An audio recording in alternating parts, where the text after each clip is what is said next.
Hi there. I'm Helen, I'm live. Can you hear me there? If somebody would be kind enough to post a quick comment just so I know I've got some sound, that would be great.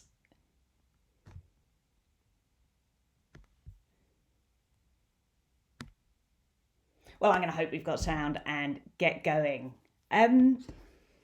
Thank you all for tuning in today. It's a real pleasure to be here live on the Cons Cameras Facebook page, where I'm going to be talking to you about family photography. For the next hour, we're going to explore this fantastic genre, and I'm going to share tips and ideas that will improve your work and inspire you to go out with your camera and to try new things. We're going to look in depth at photographing at this time of year, the many benefits of working in the autumn and winter with beautiful low sunlight and crisp cold days. As well as looking at working outside, I'm also going to talk about working indoors, because with cold weather and with lockdown, we're all spending more time indoors at the moment. I'm going to explain how I use available light for most of my work, but also how and why I'll sometimes use a continuous LED light source to give me more flexibility. I'm then going to look at how we can practice and improve our craft during this lockdown period. How we can shoot new work, but also how we can go back through our own archives and use the lessons we can learn from our own work to push our creativity forward. Because some of you will be at home with young children who are willing subjects for your cameras, but many others of you won't. We don't all have easy access to models just now. I don't have kids myself, and I'm obviously unable to work at the moment due to the current restrictions. So I want to share the ways that I'm keeping going with my photography during this time. I'm going to talk a bit about how I sketch with my compact camera and how we can do photographic exercises around our homes and our local areas to hone our skills so that we're ready for when we're back in action. And then I'm going to finish with a round of tips, some of the things that I've picked up over almost 18 years as a professional family photographer. So it's a lot to pack in, and I'm hoping that there'll be something for everyone here, from the seasoned pros among you to those of you who've just picked up your first camera and are beginning this exciting photographic journey. So with that in mind, I'm going to answer all the questions at the end. I'm going to talk for about 45 minutes, and then we can delve into your questions and explore any areas in greater depth. So let me start by telling you a bit about me. I know some of you will know me already, but for others, I'm sure I'm a new face. My name is Helen Bartlett. I'm a family photographer and a Canon ambassador, and I'm based here in London. I've been a professional family photographer for almost 18 years now. I set up my company fairly soon after I finished university, where I studied medieval history rather than photography. Since 2003, I've grown my business from photographing local families with a single advert in the yellow pages, the telephone directory, to photographing families all over the world, from London to Abu Dhabi, and Google and social media and all these different ways of marketing. My business is based around repeat customers, seeing the same families again and again over the years. And I've got a lot of families that I've now seen 10, 15, 20 times, which is really, really wonderful. My style is natural pictures shot entirely in black and white.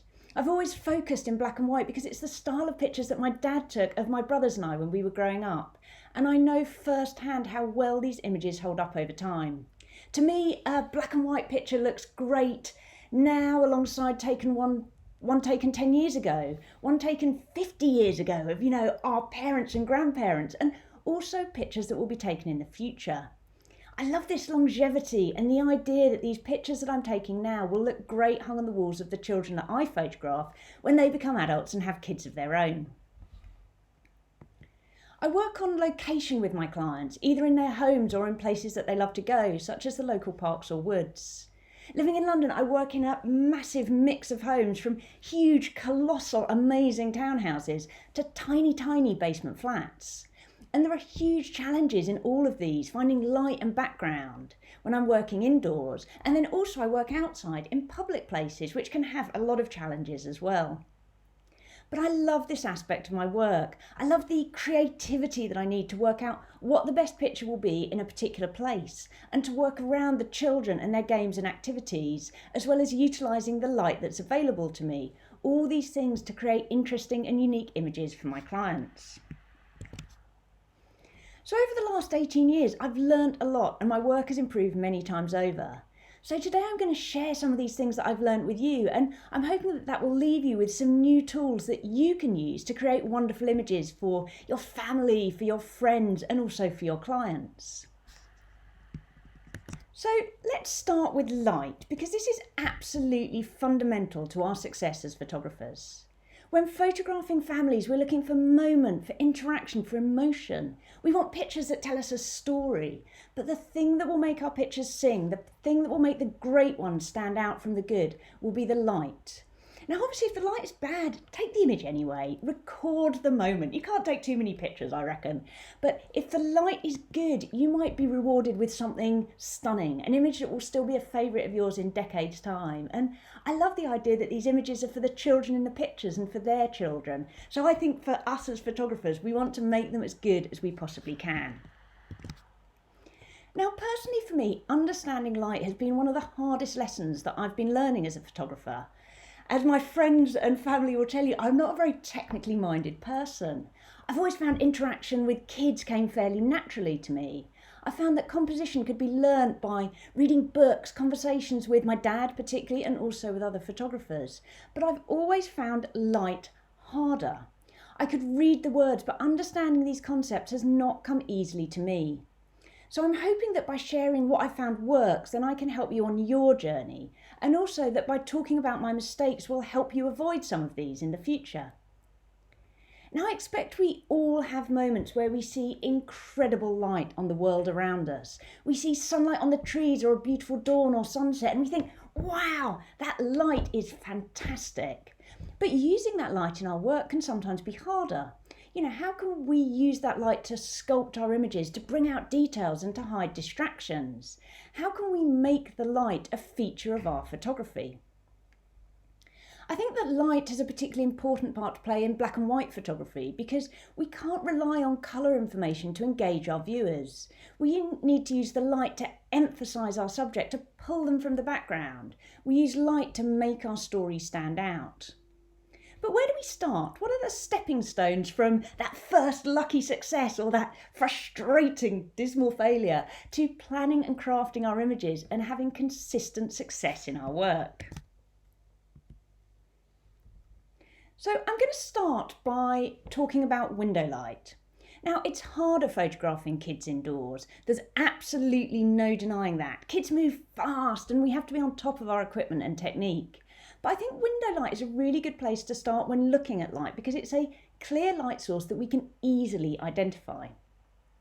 So if I'm working in someone's home, then the first thing I do after obviously getting a cup of coffee in my hand is to have a tour of the house and look at the window light. Sometimes, as I'm going to talk about, I do add in a bit of artificial light. I have an LED panel, but most of the time I'm working with what's there, with natural window light. So I get this tour of the house and I look in every room. I look in bathrooms, spare rooms, storerooms, the kitchen, because I never know where the best light will be. And certainly in London, it often isn't in the sitting room because often that's at the front of the house and it's frequently quite a sort of dark space. Because the more kids I'm photographing, the more light I want and need. You know, if it's just a baby, particularly a newborn, then we really don't need as much light. You know, they're not going to be moving so much and they're tiny little things. But 4 boys under 10 in a basement flat on a rainy day, now that's a challenge and I need as much light as I possibly can so I can use a smaller aperture and a faster shutter speed and really capture the action. So ideally, I'm looking for big windows and good light. Sometimes the light might be coming in very strong and directional with distinct areas of sun and shade. And normally I'll avoid these areas unless I'm working with older children, where I can just use this light and shadow as a feature of an image. Because if I'm working with little ones who run around or a large group of people who are taking up sort of half the room, if you've got this very distinct areas of sunlight and shadow, we can end up with blown highlights or muddy shadows because the shaft of sunlight can mean that the amount of light might change very dramatically from one side of an image to another and be more than our camera can cope with. Now, one thing I find quite helpful when looking at the light is to see how and where it falls across the floor of the room. Now, this will give you a quick indication of how the light falls off the further you are from the window. Now, a great exercise here to get your head around this is to photograph someone or something at different points in the room. Here I used a doll on a light stand because I wanted to show how the light changed from one area really near the window to other areas further back in my living room. And I would say try this in a few rooms in your own home to get a feeling for how the light changes the further you get away from the window. So when I'm working, I'll usually start by photographing my subject looking towards the window. I'll be between them and the light with my back to the world outside. Now this way they'll often have soft, even light on their faces, and you get these images that have a very clear and clean look to them. I think this is the perfect setup for a headshot portrait, and I take these type of images probably 80% of my sessions if I'm working indoors, because they're quick, they're easy, and they always produce a very pleasing result. I find these kind of images are really good ones to get sort of in the bag before you start to experiment. Now, if the window is halfway up the wall, like a normal window, rather than on the floor, a sort of floor-to-ceiling glass door, then I'll also need to have my subject either looking up towards the light or raised, so they're on the same level as the window. Because if you have a toddler sitting on the floor below a window but not looking up, then the light will be hitting the top of their head, but not necessarily on their face. Now, an easy fix here is to do what I've done here and pop them on a bed. So I'll often use the master bedroom when I'm on my photo shoots because it's often one of the biggest rooms in the house. A double bed is usually a fairly clear shooting space. And if you pop a baby on the bed, then they tend to be window level, so you get this perfect lighting. And it's easy for me to kneel at the side of the bed, shoot at their eye level and not block the light. Now, if you're really lucky, like I was here, they'll have a white duvet which acts as a reflector, popping this light back up under the baby's face and filling in any shadows. Obviously, when working on beds, do keep your eyes out for messy bedside tables. It's worth taking a moment to move medication, plastic water bottles, phone chargers, all those things that just clutter up an image.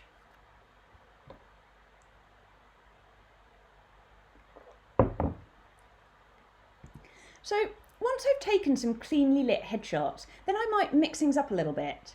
As well as shooting with the light behind me, I can also shoot towards the light and use the window as a background.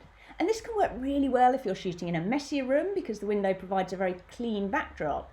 But it also means that you're using light here in a different way. Shooting towards the window light will wrap around your subject, providing beautiful modelling. And I think this is very pleasing to look at. So these two baby pictures I've shown you, they're shot at the same time. The baby's in the same place pretty much. The only thing that's moved is me. I've moved from my initial position by the window with the baby looking towards the light to being inside the room shooting towards the window. So from here we can go further. We can then play with our exposure to create dramatic images. We can dial things down to get a sort of more moody picture, which can work really well for older kids and teenagers. Or we can even go straight to silhouette. So here, for example, we've got two images shot at the same place. They're shot moments apart, but they've got very, very different exposures, which I think give very different effects. Now, I've been finding recently that the electronic viewfinder in my EOS R and EOS R5 mirrorless cameras have really helped me with these kind of images because I can see what I'm doing in the viewfinder. But obviously you don't need to be shooting mirrorless to take images like these ones. You can easily do the same with your DSLR or even with a lot of the compact cameras if you take control of your exposure by shooting in either one of the manual mode, either in manual or one of the sort of semi-manual modes like aperture or shutter speed priority, where you can then experiment with dialing your exposure up and down using exposure compensation. Now at first, when you start to try and take control, you'll make mistakes. That's completely natural, so don't worry about that. Always take the safe shots first, but then the more you allow yourself to play, the more you become creative, then the more fun it becomes and the more exciting your use of light will be. Now, if you need to use additional light, then that's fine, and now is a great time to experiment with some of the different options we have available. Personally, I don't use flash. It doesn't fit with the way that I work, but I know a lot of photographers use that very successfully. I'm sure the lovely folk here at Cons Cameras will be able to answer any questions that you do have about flash. But for me, I sometimes use an LED light panel. Now, I have a thing called a Kinoflow Celeb 201, which I bought about 4 years ago.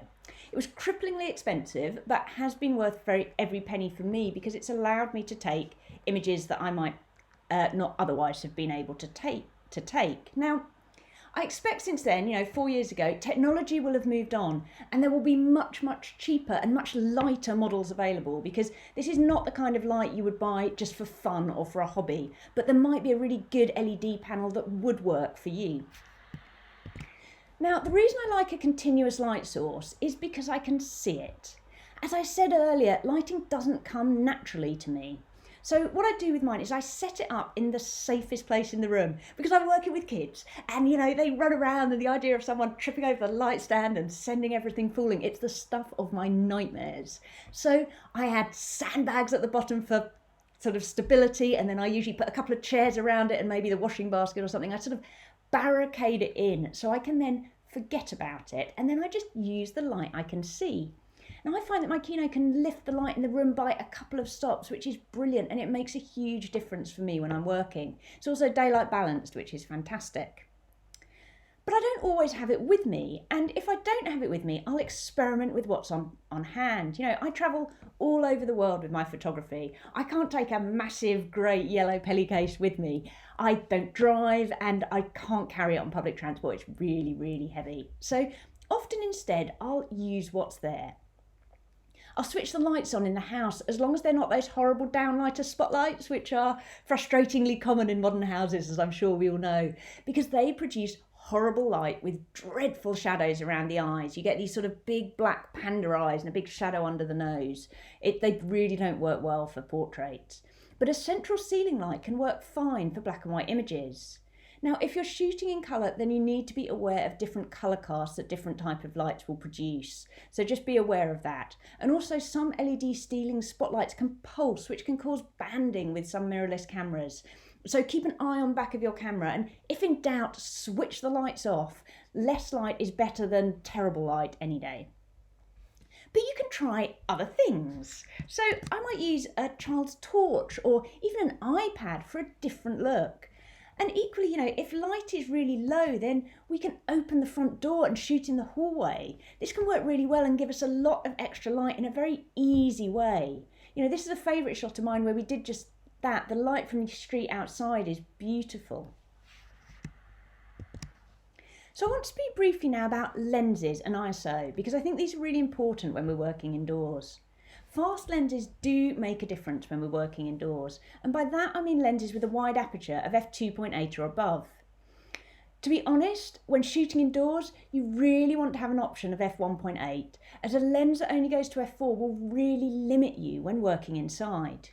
By shooting with a wide aperture, this means you can keep a usable shutter speed and a usable ISO for a good result. Because kids move fast. If they're sitting still, then I can get away with a 60th of a second, but kids don't often actually stay very still for long. So personally, I like to have at least 160th of a second when I'm working with little ones. If I'm shooting a newborn, then that's different. We can dial our shutter speed right down as long as we can hold our camera steady or make use of a tripod, or we might be lucky enough to have in-body and in-lens stabilisation in our equipment. But otherwise, unless you're aiming for intentional movement in your pictures, then with older kids you need a faster shutter speed or your images will be blurry. We can use it creatively, and I do love to use movement creatively, but unless it's for a creative reason, then it's no good holding your camera steady at a 30th of a second if the child you're photographing is jumping on the bed. So, of course, as well as using fast lenses, we can turn our ISO up, and I'm a huge fan of a high ISO.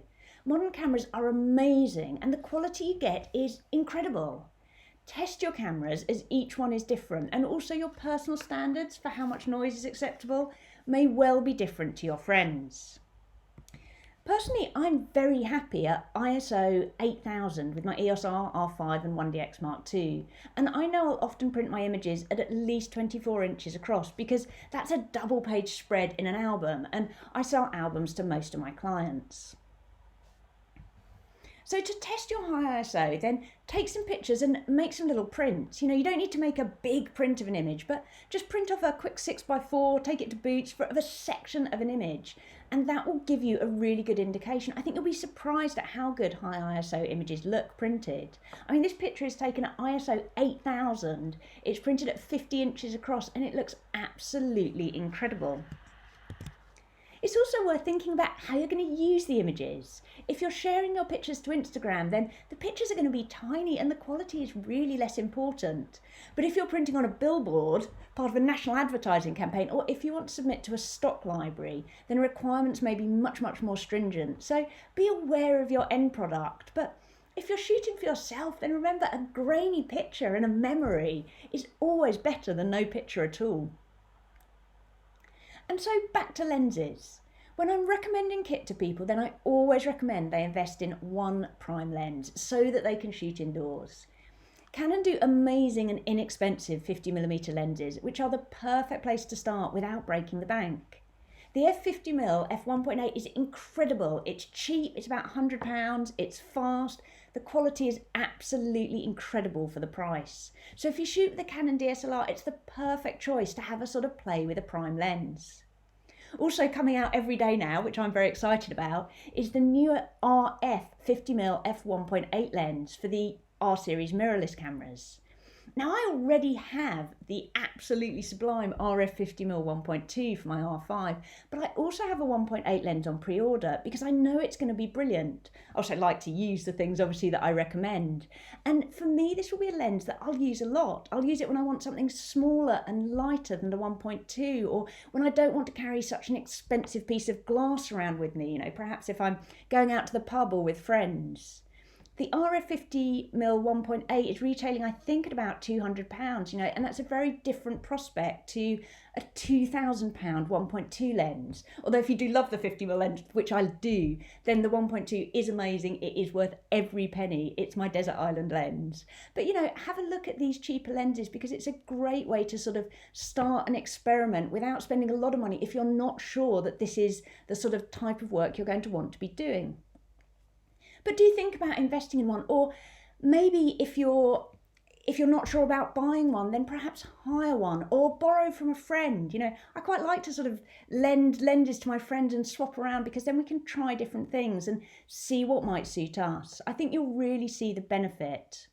I think these 50mm lenses are also a really great lens to learn on because yes, you have to move with your feet, you have to run around a lot, but you quickly get a feel for the focal length. And I think having less things to think about is a really good way to get your head around more things of photography. You get your head around composition better when you're not constantly zooming. You get your head around aperture better when it doesn't change from one end of the zoom to another. You sort of get to the feel for shutter speed, ISO. It's a really good way to get to grips with your camera.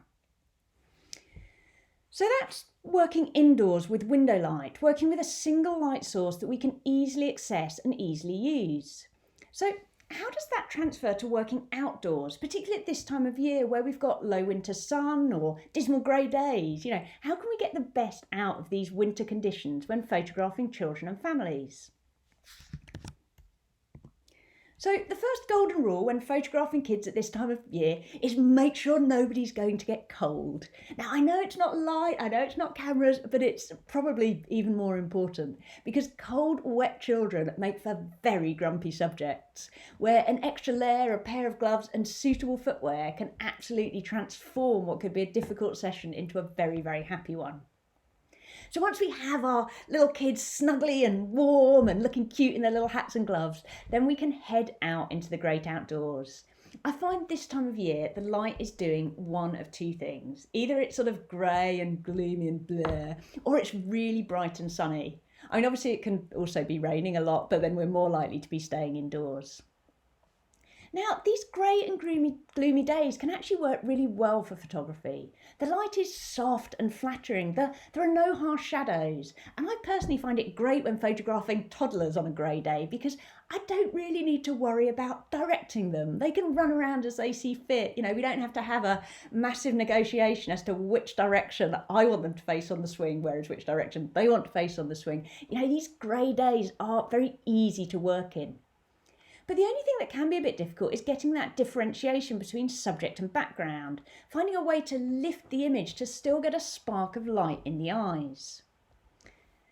So even on a grey day, we can approach light in a very similar way. If we look for overhead shades such as a tree and have our subject play underneath it, facing out towards the light as they would towards a window, then we still get those catch lights in the eyes. So here we've got a child in the woods on a very grey, damp day, and he's sort of in the leaves under the trees and looking up towards me and the sky above. So we're getting these catchlights in the eyes. Now, if you're wondering what I'm talking about, or ever wondered also how an image was look, then look at these catchlights. And by that, I mean these little areas of light in the eyes in the pictures, because these will show us, they sort of hold the clue as to how an image was lit. You know, you can see the window there, you can see the sky. Sometimes you can see an incredibly elaborate light setup. It's a great way to learn about lighting, is to look at these.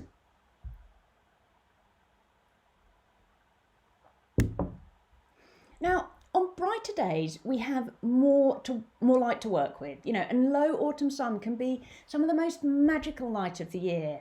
A beautiful autumn day when it's not too cold and we can stay outside and run away. This is some of my favourite weather to work in. So we approach sunlight differently in autumn than we would in the summer. You know, if in the height of July we place the kids in the bright sunlight, then they're going to be screwing up their eyes, demanding some sunglasses, you know, so that they're not getting their eyes hurt by the bright sun. Whereas in the autumn, we can use this low sort of sunlight to illuminate and create a really beautiful pop to our images. We can also still backlight, and this is often my preferred way to work all year round because I love the softness it creates and these lovely sort of halo effects. Now with family photography, a lot of what we do is reactive. We see what's happening in front of us, we move to get the best angle, we take the shot before the action has moved on. Kids are running wild from one thing to another and they're often covering a lot of ground in a photo shoot. My watch can sometimes tell me that I've walked, 5 miles when out with families. And this means we often don't have time to assess before we start to shoot. We're sort of following the action. But if we are able to, then that time spent looking is always well spent. One of my sports photographer friends always stresses the importance of walking the course, looking at the angles and the opportunities before setting up in a particular place. Because it is all too easy to just start taking pictures and then find out a little bit later on that there was something much, much better around the corner. So when you can, try to walk the course, try to get a real feel for your surroundings before you start to shoot. Now, once I've found a good area to play in, then I'll often try to work the light from different angles, use the light in different ways. One spot can provide a lot of opportunities, especially when we're working with children. So I'm going to show you 3 images from a wonderful fallen tree on a recent shoot. We'd been playing nearby and I asked a little girl if she was able to climb up into the top of these branches. She'd already been up a number of trees and so I knew she had the skills to be safe going up really high. So I started off by thinking of backlighting. I took this image as she was climbing up the tree and I really like it because she's almost camouflaged in the branches. You have to look twice. And you've got this tiny bit of flare that circles her, which draws our eye to her as she's smiling back at her parents. And then I headed around to shoot her in the autumn sunlight. And this was the picture that I sort of had in mind. It was mid-morning, the light was bright but not too bright, and I knew it would give me a very lovely clean image with this very bright sky behind. It kind of reminds me of images I've seen of the African savannah. I've never been on safari, but I imagined this would be what it would be like, but with a sort of beautiful lion asleep on that branch instead of a cute little girl looking out over London. But I love the clean feel to the image, the contrast and the sharpness that this directional image gives to each shape. Then as she began to climb down, I wandered back to the other side where I'd been standing before because I thought there might be something else to be had. I thought there might be something shooting into the light like a silhouette. And it was perfect. She came down, she put her hand on this branch and looked back out towards the skyline. And I saw my opportunity. I asked her to pause a moment so I could sort of move myself around a little bit to get the perfect image. Now, as you see, it's 3 very different images from one place and 3 images that I might not have been able to take in the height of summer because the sun would have been right overhead and a bit too bright. So walk the course, see what opportunities you have and experiment from every angle. Now with this last shot, I wish I'd stopped down a touch to get more of a starburst from the sun. I did take a few images where I had that with the sun sort of, bursting out with rays as it's sort of looking through the branches there, but unfortunately by that point the bird on the left hand side had flown out of the shot, so this is the image that I prefer. Now, if you do want that starburst effect when shooting images like this, then the way to do it is to stop down to a small aperture like f16 and aim to get the sun just peeking out from behind something. But be very, very careful and don't shoot directly into the sun. You need to protect your eyes and your camera sensor. So you can practice with working with light, whether you have models to hand or not. And this year I've spent more time than ever before photographing things that aren't children. So usually my husband and I will try and go on a landscape photography trip every year or so. We book onto proper landscape photography workshops with the photographers David Ward and Joe Cornish, whose work is amazing, and I highly recommend you have a look at it if you don't know it already.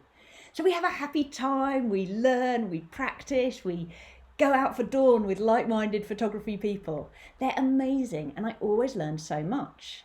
And I find my portrait work improves because of this result of slowing down and photographing the landscape.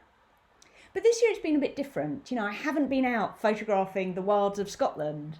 And unlike on landscape trips where I have tripod and filters and cable release, this year I've been armed with, a compact camera and my daily walk at the park. But I found this to be incredibly helpful. I think it's going to pay dividends in my family photography work. I have a Canon G7x Mark Iii, which I love, as I have manual controls. It's looks like this, right way up. Manual controls, it's got a 24 to 100mm zoom and a macro capability. And that gives me flexibility when I'm photographing the same small area of London woodland day after day after day after day. Now, this exercise is not about the pictures for me, it's about the process. Although I do often put some of my favourite shots on my Instagram stories, as some of you will know. But I've been really playing with the light. I've been shooting at different times of day, looking for shadows and shapes, and I find I'm more observant now.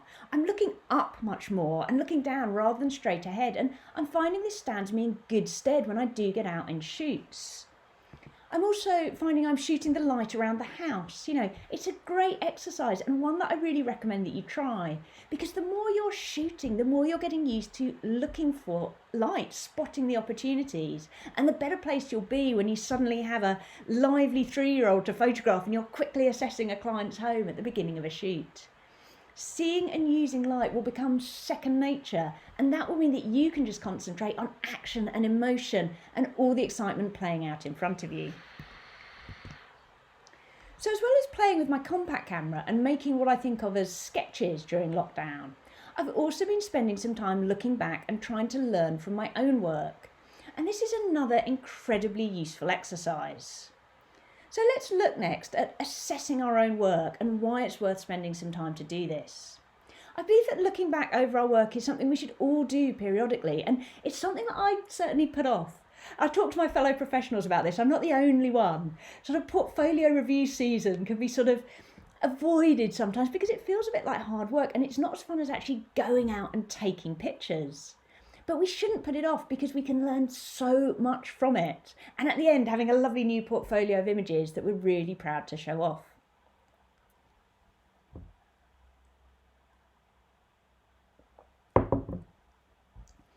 So my normal workflow with images is that I get back from my shoots, I download and back up my cards, and then I do my culling in a program called Photomechanic.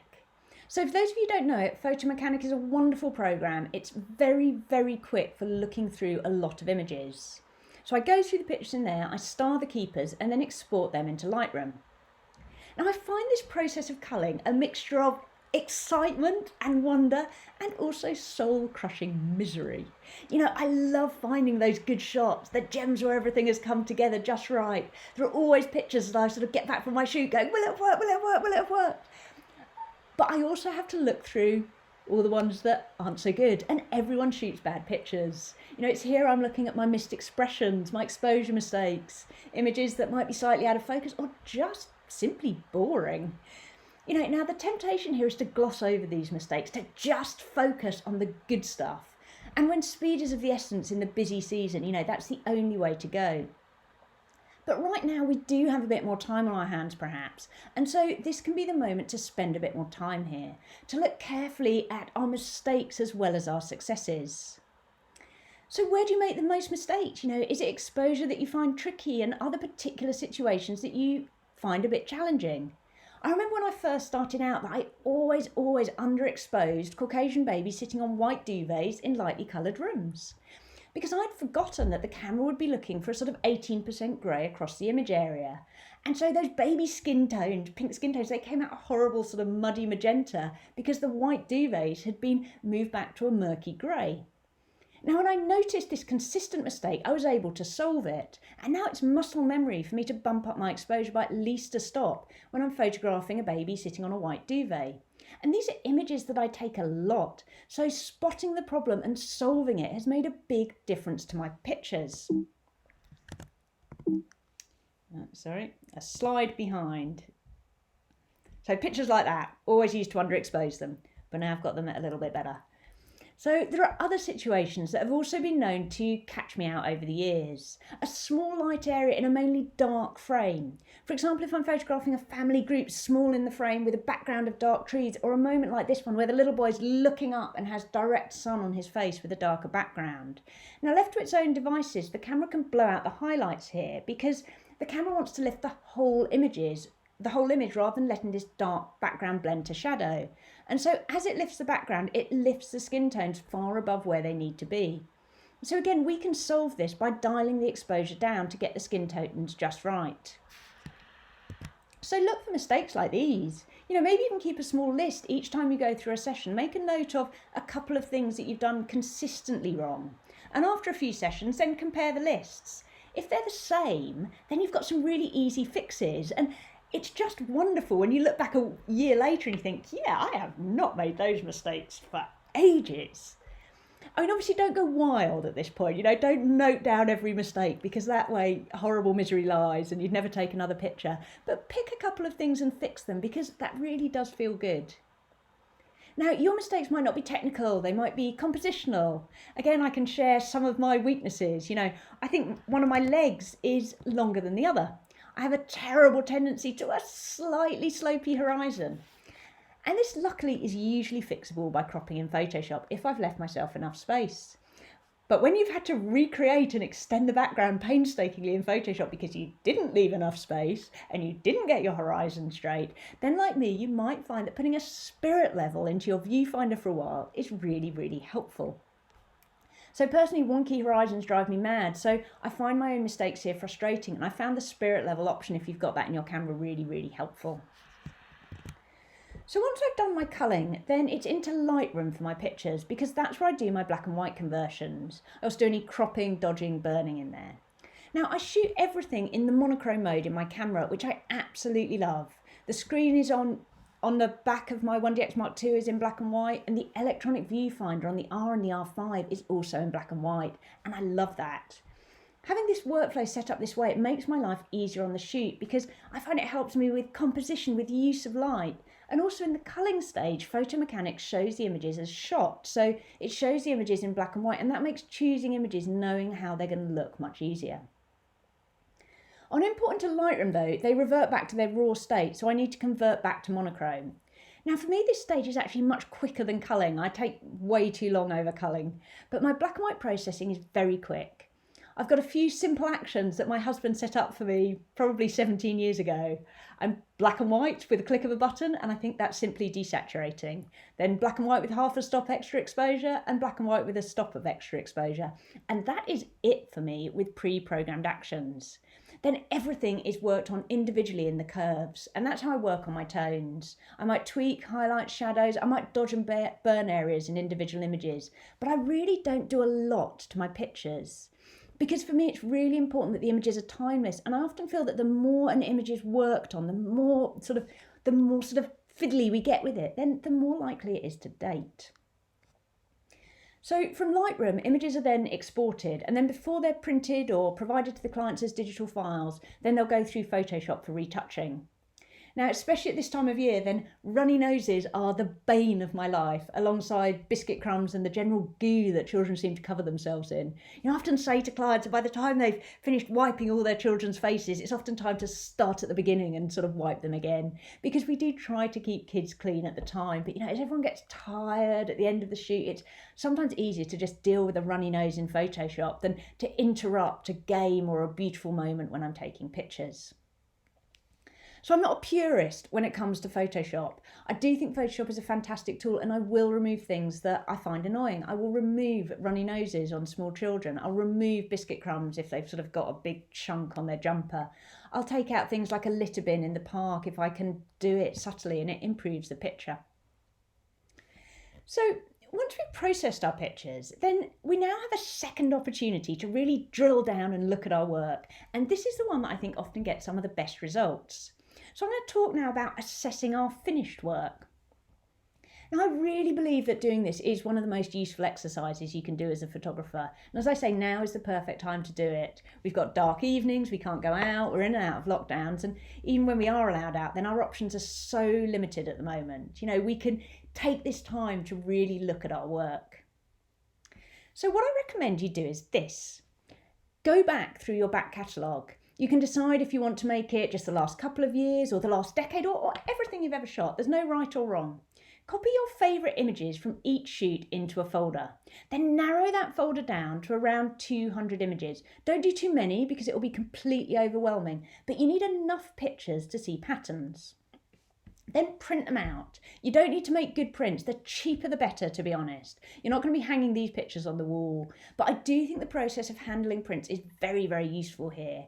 You can't move things around as easily on a computer, even if you've got a couple of 30-inch screens. The space is too limited and the pictures are too small. Once you have your prints, then spread them out on the floor, a table, your bed, wherever you have the most space. When I'm doing this, I tend to move all the furniture in one room and take it over for a couple of days. And now the fun begins. Once you've got this carpet of prints in front of you, you can start to really assess your work. Now, when I first had a mentor back at the beginning of my photographic journey, they always requested uncropped prints for this. But I don't keep unfinished images across the years, and I imagine that you might not do too. Uncropped images is better because we can see more of these mistakes that we will have fixed in Photoshop, those wonky horizons, for example. But even with finished images, we can see patterns. So, you can see, do you have my tendency for a wonky horizon? Or do you always chop off the feet, which, as we all know, is so easily done? Having images from different shoots, different scenarios, different locations in front of you, you can see these patterns much, much better than if you're just looking at a particular set from one shoot. So if you find you're always chopping off limbs, then set yourself a challenge to pull back a little bit on future shoots. I think we all get a little bit carried away with Robert Capa's excellent advice that if your picture isn't good enough, you're not close enough, but sometimes you do need to step back a bit to get complete framing.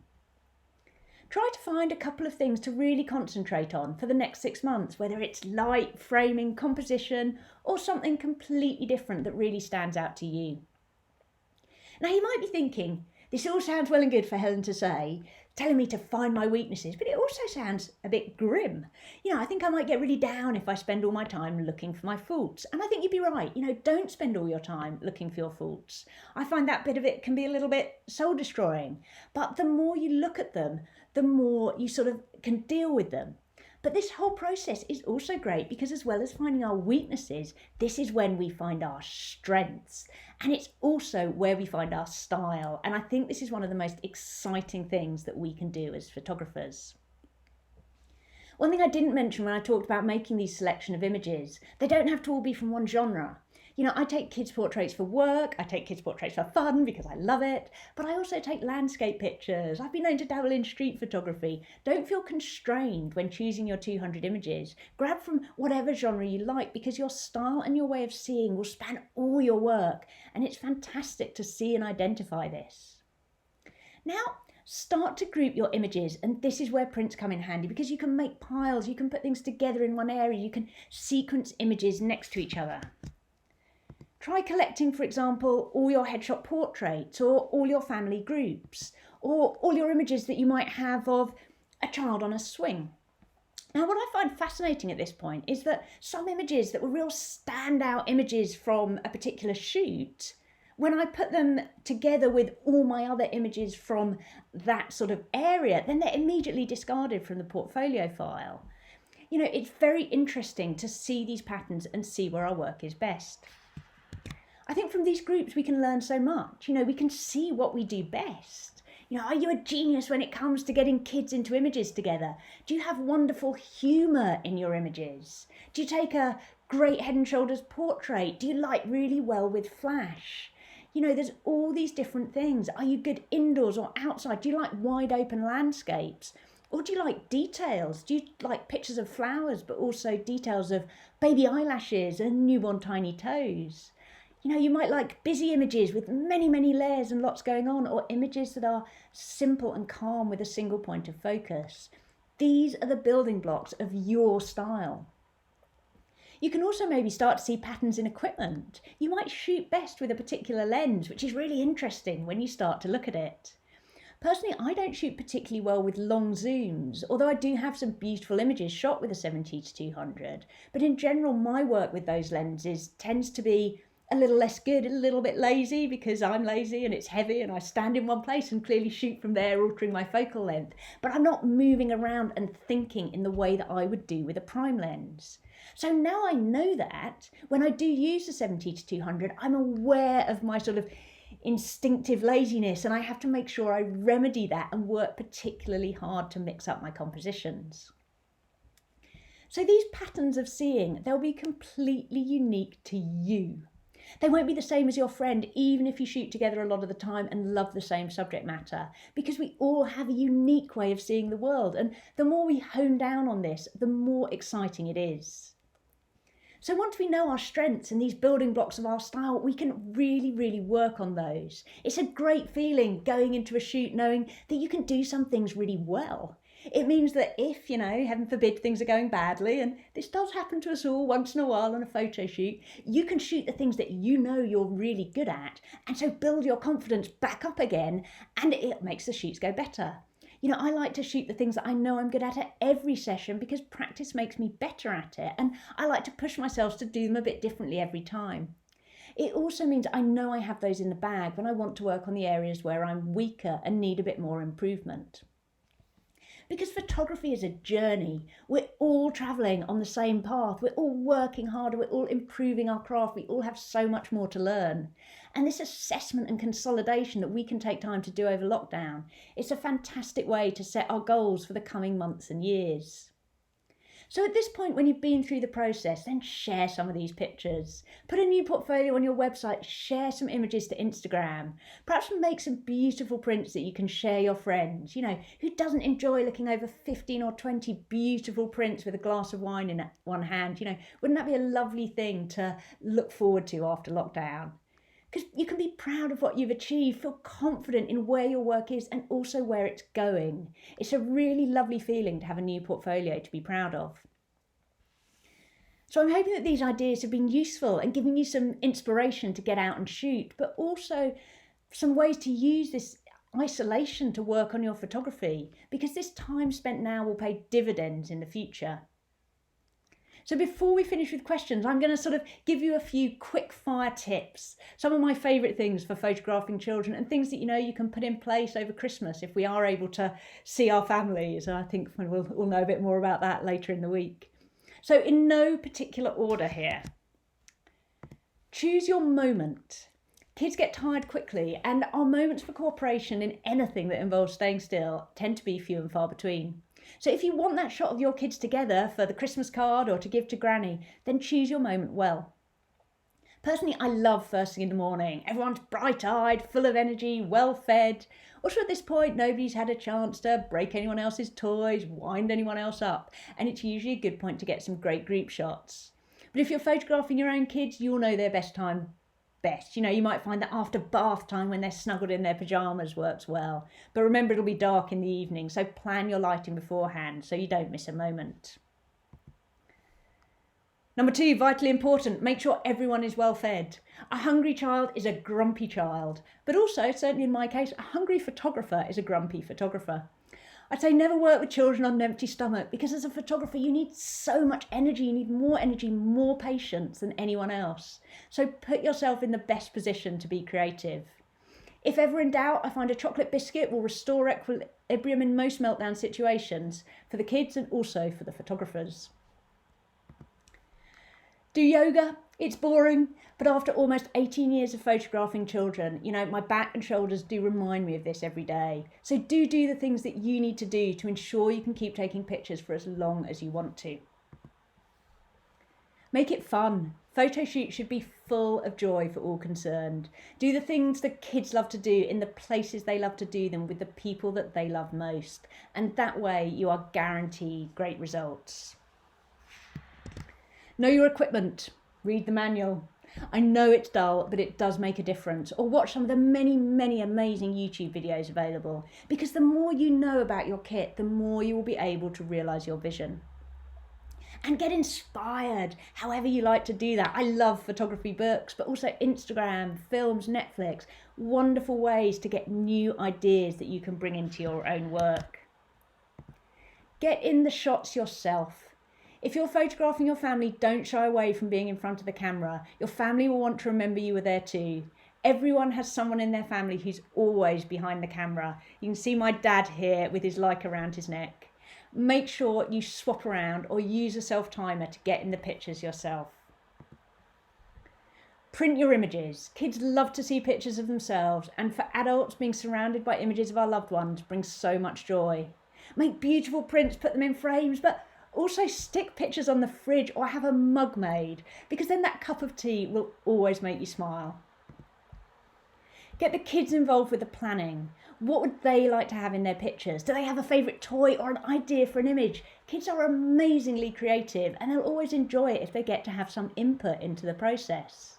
Let them take pictures too. Hand over your camera. It might be the hobby that becomes their career, or just something that you can enjoy doing together now and into the future. Waterproof trousers are a stylish fashion choice, particularly at this time of year, an essential part of my kit. If I don't need to worry about getting wet and muddy, then I can take much more interesting pictures. And most importantly, enjoy yourself. This is an amazing hobby. It's a fabulous career. Learn new things, experiment, make mistakes, and learn from them. Reach out if you have any questions. You can find me on Instagram. I'm at Helen Bartlett Photography. I'm always happy to help. Tag Canon and Cons cameras so we can see your pictures, and let us know how you get on. So thank you so much for listening. That's the sort of the presentation. I hope it's been useful and that you're now as excited to get out with your camera as I am. So now questions. I'm just going to have a quick look through. Right. Okie dokie. Let me just flip back to the beginning. Oh yes, Simon, desk lamps, great. I'm a big fan of a desk lamp, and you can get daylight balanced light bulbs. You certainly used to be able to put into an angle poised lamp. And there's a famous observer photographer called Jane Bown who used to do a lot of headshots and things. And she always used to just carry a desk lamp with a daylight balanced light bulb in and use that for all her work. So that's a great idea, Simon. Thank you. So Anna, the first lenses I mentioned, I was talking about 50mm lenses. I mean, I'm Canon obviously, so I was talking about the Canon lenses. Obviously, if you're using a different camera body, then a different camera system, then a different one. But most camera manufacturers do a fairly cheap 50mm lens, and it's just a great place to start because, you know, if you're not quite sure whether prime lenses are going to be your bag, it's easier to spend, you know, £100 than a lot more. So have a look at your camera manufacturer. I'm sure Cons will be telling you good stuff here. Yes.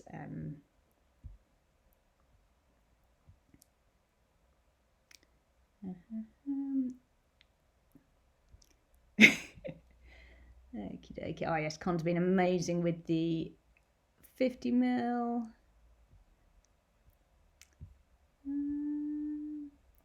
I don't think we have any more questions. Ah, that's lovely. Thank you all very much. Yes, Dave. David, the Jane Bown book's fantastic. My husband got that for me for Christmas years ago, and I hadn't known her work growing up, but she's beautiful. I once did get in touch with her back years ago to see if I could arrange a headshot with her, but she'd just retired, so I timed that slightly wrong. I would have loved to have seen her work. Thank you, Anna. Thank you, Roger. Emma. Thank you. I'm glad you like the background. So Emma, no, I don't tend to work in colour. I mean, it's not that I don't like colour pictures that other people take. It's just, for me, it doesn't quite speak to me in the same way. But I do have, colour pictures by other photographers on my wall. I think because my sort of main focus is family photography, and I feel that this timelessness is so important to me. I feel black and white just does that much better. I think the way we process colour pictures just changes so much. I mean, over the 18 years, we've gone through so many sort of trends. I mean, I don't know if you remember, there was the desaturated wedding trend, and then there was the sort of super saturated Lord of the Rings effects, and at the moment everything's quite dark and moody, and I think it will change again. And I like to have consistency, but I've got some beautiful colour landscape photography by David Ward on my wall, which I really like. And I'm not against colour, it doesn't fit with the way I see for my photography. But this is what I like about photography, is that we all have different things that we love, and we all have different sort of focuses and feelings behind our work. And there are clients out there for everyone. Everyone will find the people that their work speaks to, and that's what's very exciting. So always, when you're trying to work out your style, follow your heart. Go with what the types of images that you like to look at, the types of images that really speak to you, because those will be the ones that you'll do best.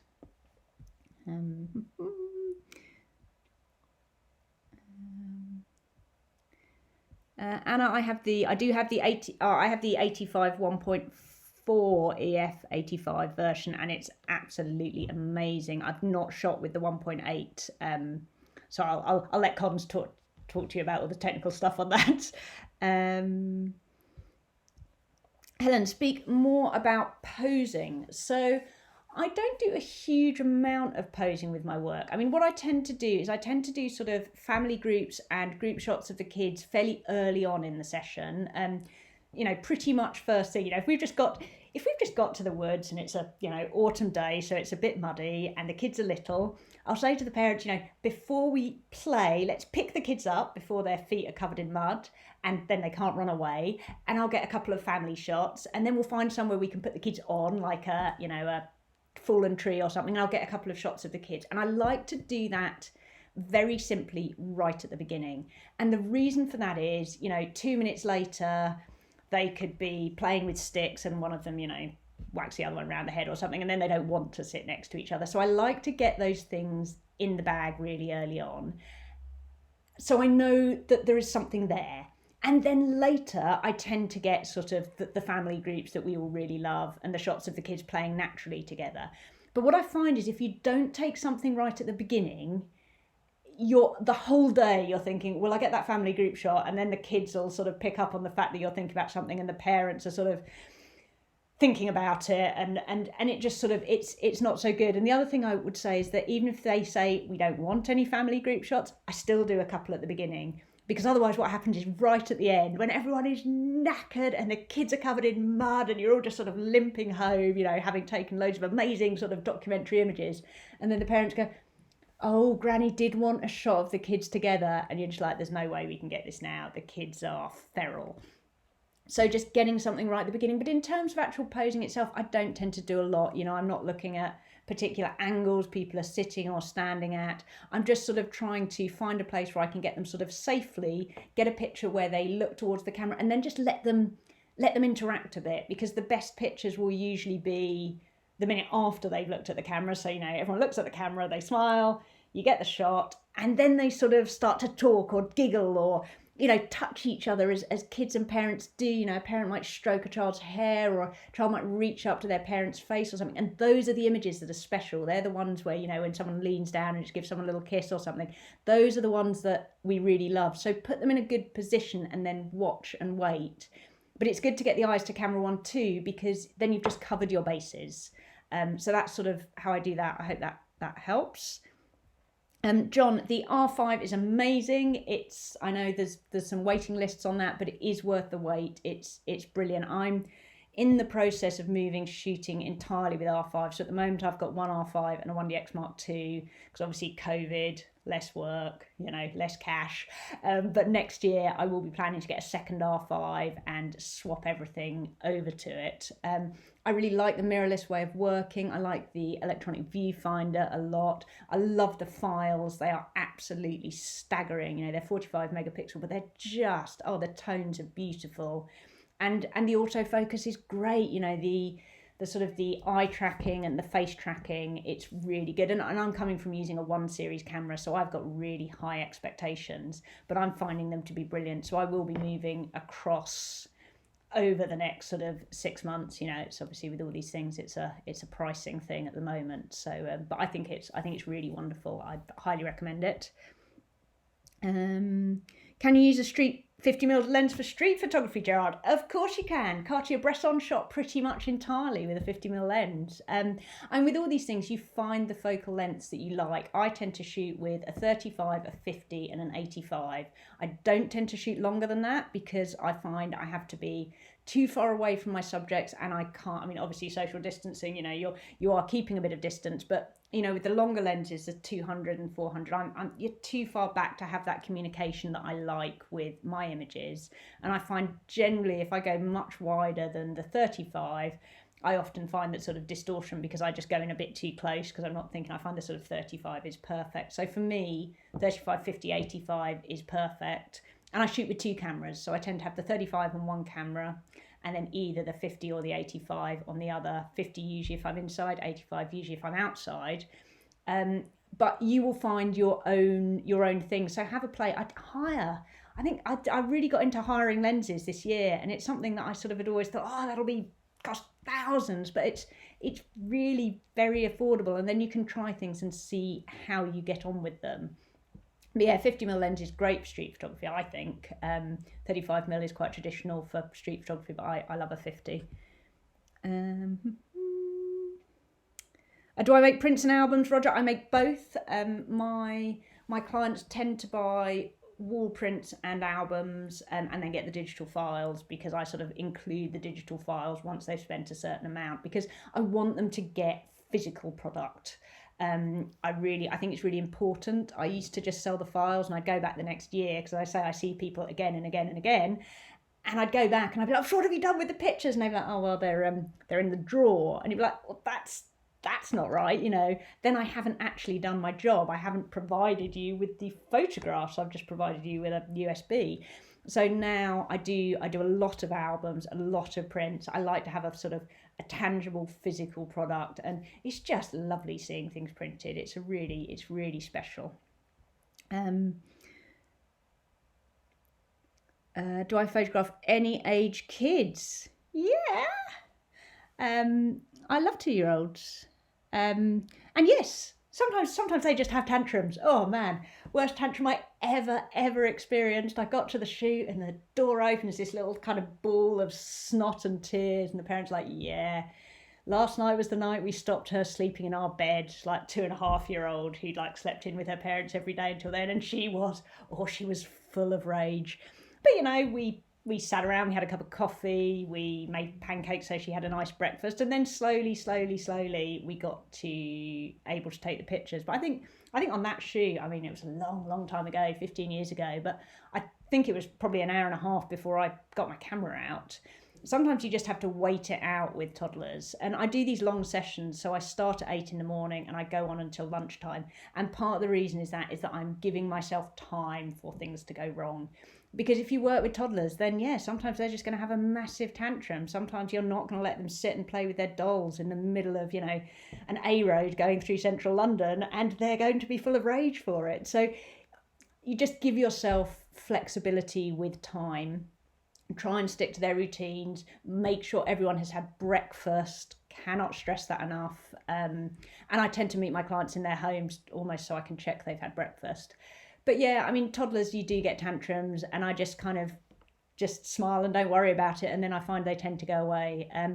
If it all went horribly wrong and was a total disaster, and we work with kids, so that's always a possibility, then I just come back another day. It's not the end of the world. It's not sometimes it's just not anyone's fault. And if a kid's having a really massively bad day, then usually that's the thing where you get a call from the evening from the clients next day going, "Girl, you know what, we ended up in the hospital and actually she was not very well," or something. So yeah, a bit of flexibility, give yourself time, put everything in position to give yourself the best opportunities, starting early and things. And then, you know, just sometimes they're kids, sometimes they're just going to have a bad day. But I love 2-year-olds, to be honest. I think they're great fun.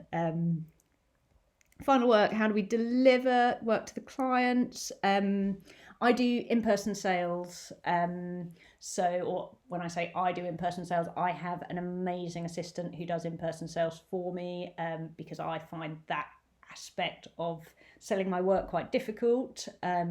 But my clients actually, but the process of doing something in person works very well for my clients. It's the sort of the complete service. We're sort of helping them make sure that they actually get what they wanted, because I found doing just web galleries, it gets put on the to-do list and 5 years down the line it's still on the to-do list, whereas actually putting some time in the diary, going through things with people, showing them the actual physical products, helping them with wall design, measuring, all that kind of thing. At the moment we're doing them over Zoom, which is a little bit different and not quite as straightforward, but it is actually working much better than I would have expected. But I find that clients really love it, because then they know they put aside a couple of hours and they get it done, and then, you know, 6 weeks after the shoot they've got these amazing pictures on the walls.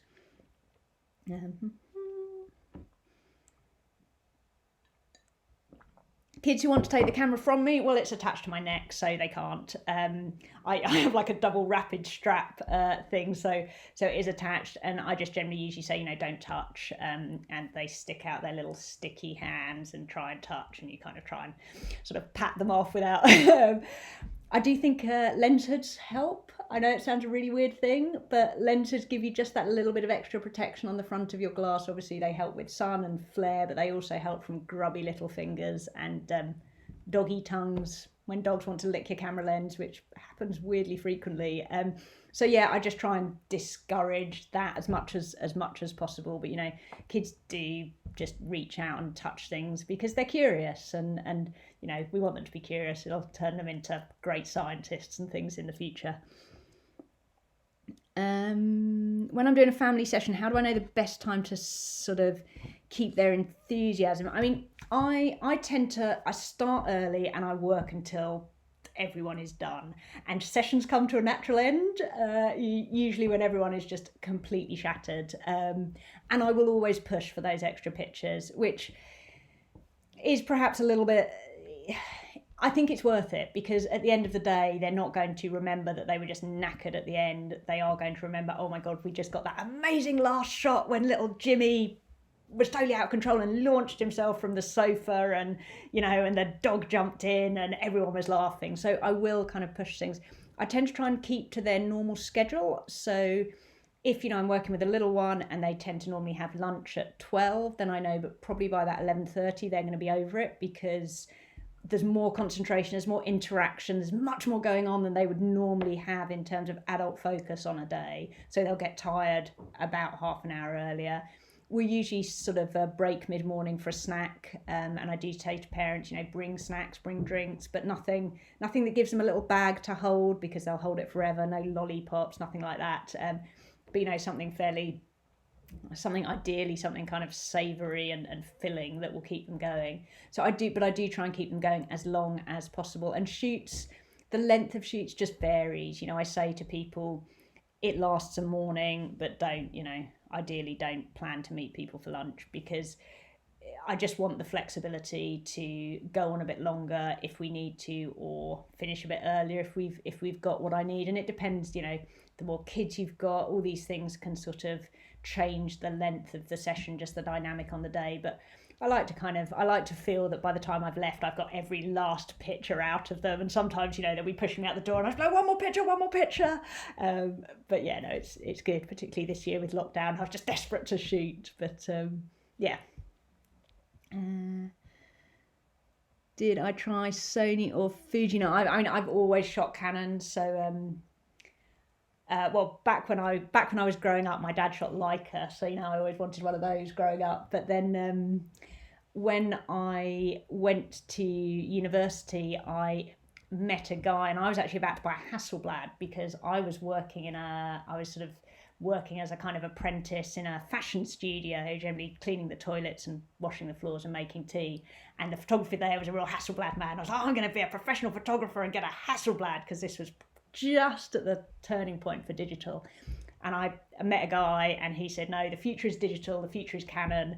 And I liked the guy and wanted an excuse to call him, so I got a Canon, and I've been with Canon ever since, and my husband is upstairs, and so I chose wisely on all counts.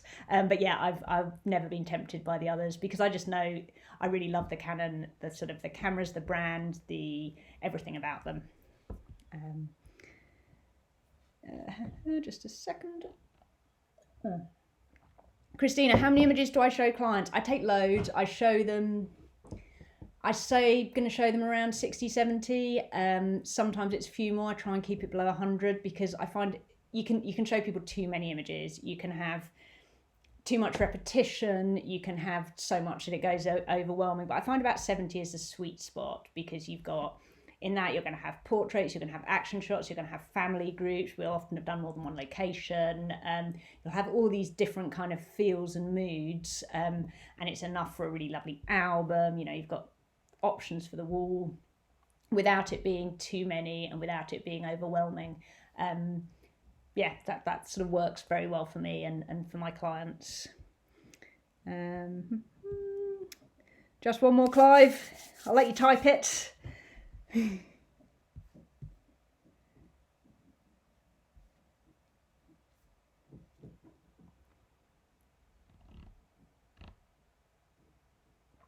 Oh, awesome questions, everybody. Thank you. It's always really exciting when you see what people are interested in and what people are asking about, and all that. Although it's very strange just talking to the camera in your living room.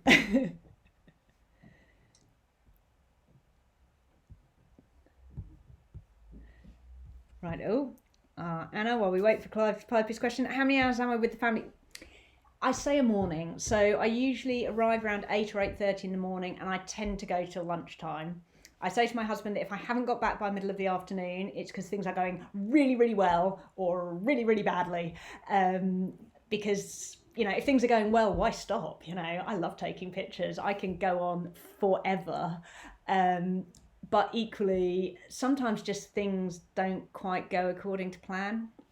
I remember meeting some regular clients once who I'd photographed a number of times, I knew very well, and we sort of got started, and the kids were they were just awful. It was really weird. And after about 20 minutes of feeling like I was trying to get blood out of a stone, I said to the parents, what's going on? You know, this is strange. And they said, oh, well, we forgot about the session, and we flew back in from America last night, and our plane got in at 11, and we went through, you know, customs, and then we drove home. So the kids got into bed at 2 a.m. and I rock up at 8 a.m. So of course, you know, it was going to be a disaster. And in that situation, I was like, well, you guys all go back to bed. I sat down and read a novel on the sofa, and they all got up 5 hours later. We had a massive barbecue. I mean, it was out of London, so I travelled a long way. Had a barbecue. We did the session in the afternoon. So I only do one session in a day, so I give myself this flexibility that if something unexpected happens, I've got flexibility to move the timings around. But usually start at 8:30, finish by 12:31ish.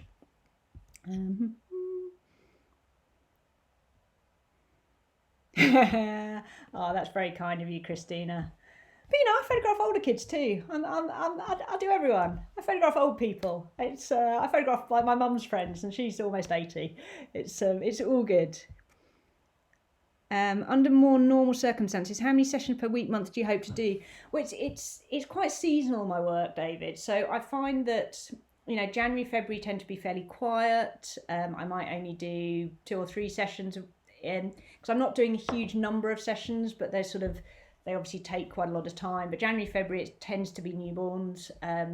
But the older kids, you know, it's wet and it's miserable outside, and everyone's eating too many mince pies, and it's not usually the time people will book in with slightly older kids. But then from sort of usually March onwards, it gets busier and busier and busier. And, you know, October, November, then I'm often shooting Saturday, Sunday, both both days of every weekend and a lot in the half terms and things. So school holidays are very busy, half terms are very busy. Run up to Christmas, obviously not this year, but the run up to Christmas usually very busy, but then sort of January, February, really quiet, which is fine because I need to collapse in a small heap, and also that's trade show season, so traditionally, you know, SWPP, TPS in photography show in March and things, and I always help with the Light Blue software stand, which is sort of studio management software that my husband has written, and I sort of help there and do a lot of talks and things. So it depends. I mean, my ideal would probably be 6 to 8 sessions a month would probably be my working limit, for actually, you know, maybe taking a day off once every 3 months. But you know, I love it. It's good. So it does depend. I think that might be all our questions. And obviously, if anyone has any more questions, just ping me a message on Instagram, and I'll keep an eye on the comments today as well, so that if anyone sort of thinks of anything else, goes, oh, I wish I'd asked that, just ping a comment across or ping me a DM, and I'll answer you as best I can. Thank you very, very much for listening. It's been an absolute pleasure. Your questions have been amazing. Thank you, Cons Cameras, for inviting me. And yeah, hope to see you all again soon. Thank you.